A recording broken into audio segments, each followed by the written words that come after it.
नमस्कार दोस्तों, आज फिर से आपका स्वागत है आपके अपने चैनल में, जहां पर हम आपको नई नई जानकारी से अवगत कराते रहते हैं। तो ऐसी ही एक नई जानकारी के साथ हम आपके सामने फिर से प्रस्तुत हुए हैं। तो दोस्तों, यदि आपने अभी तक आपका अपना चैनल सब्सक्राइब नहीं किया है तो उसको सब्सक्राइब अवश्य कर लें, ताकि आगे आने वाली वीडियो की जानकारी आपको समय पर प्राप्त होती रहे। तो दोस्तों, आज का जो विषय हम लेकर आए हैं वो विषय लेकर आए हैं जो हम पानी पीते हैं, जो हम जल पीते हैं, जिसका हम सेवन करते हैं, कि वो किस तरह से हमें पीना चाहिए, और जो आरओ का जो पानी है वो हमारे लिए कितना ख़तरनाक हो सकता है। लेकिन यदि मजबूरी है, कहीं आरओ का पानी से ही पानी का शुद्धिकरण है, तो उस स्थिति में हमें क्या करना है, किस तरह से हम अपने स्वास्थ्य को तथा अपने परिवार के स्वास्थ्य को बेहतर बना सकते हैं और एक अच्छे स्वस्थ और सुरक्षित जीवन की परिकल्पना कर सकते हैं। तो दोस्तों, सबसे पहले जब भी हम कोई पानी लेते हैं, जो नॉर्मल जो भी जल होता है, जो सीधा कुएं का हो सकता है, किसी नदी का हो सकता है, तालाब का हो सकता है, झरने का हो सकता है, या फिर आपके घर के नलकूप का हो सकता है, तो सभी जगह से भिन्न भिन्न स्रोत हैं जल के, जिनको हम ले सकते हैं, अपने प्रयोग में लाते हैं, सेवन करते हैं। लेकिन पिछले कुछ सालों से पानी की स्थिति इतनी ख़राब है कि सभी जगह पानी शुद्ध मिलना बड़ा ही एक तरह से बड़ी मुश्किल का काम है। तो इसके लिए हमारे जो साइंटिस्ट हैं, वैज्ञानिक हैं, या फिर यूँ कह सकते हैं कि जो भी हमारे खोजकर्ता हैं, उन्होंने एक सुरक्षित और बड़ा ही सूक्ष्म विकल्प निकाला इस जल के शुद्धिकरण का, जो हमें प्रारंभ में तो हमें लगा कि इसने हमारे पानी को शुद्ध कर दिया है,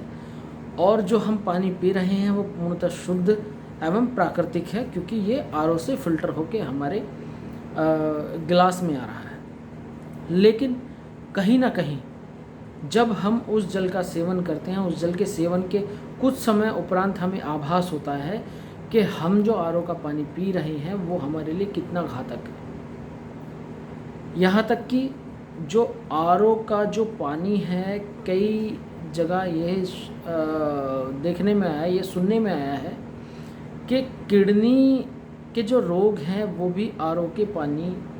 का ही उसमें मुख्य कारण है। तो जो दोस्त, जो भाई हमारे शहर में रहते हैं और जहाँ का जो है जल वो अच्छा नहीं है, जहाँ का जल शुद्ध नहीं है, वहाँ हमें क्या करना चाहिए? क्या हमें आरओ का पानी पीना चाहिए, उसका सेवन करना चाहिए या नहीं करना चाहिए, और करना चाहिए तो किस तरह से हमें करना चाहिए? तो दोस्तों, सबसे पहले तो यदि आप किसी गांव से बिलोंग करते हैं, या फिर कहीं ऐसी जगह से आप बिलोंग करते हैं कि जहाँ पर आपके लिए जो नलकूप है, सीधा आपके पास पानी जो है वो आपके घर के नल से आ रहा है, तो उस नल के पानी को लीजिए और उसका टीडीएस वगैरह पीएच आप चेक कर सकते हैं।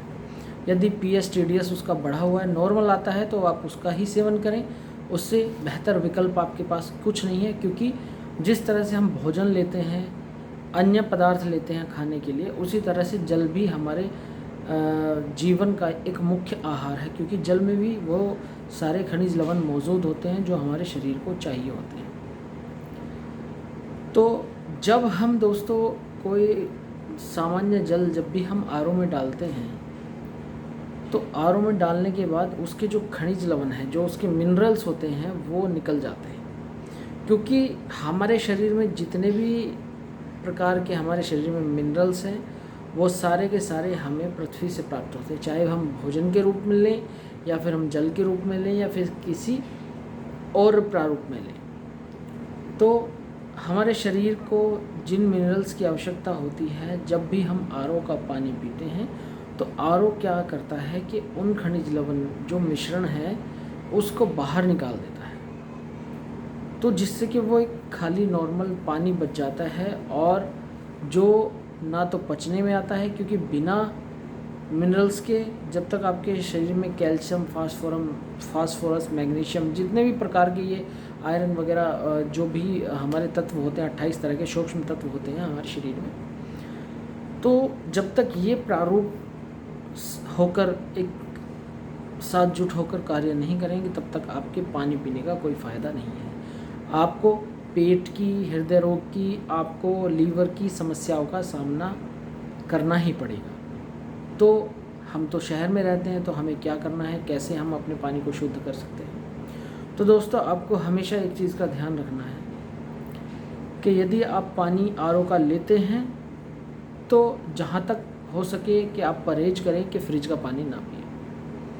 आरओ का पानी आप लीजिए, एक मिट्टी का घड़ा लीजिए और उस घड़े में जो हमारी देसी नस्लें हैं, जो देसी नस्ल की गाय हैं,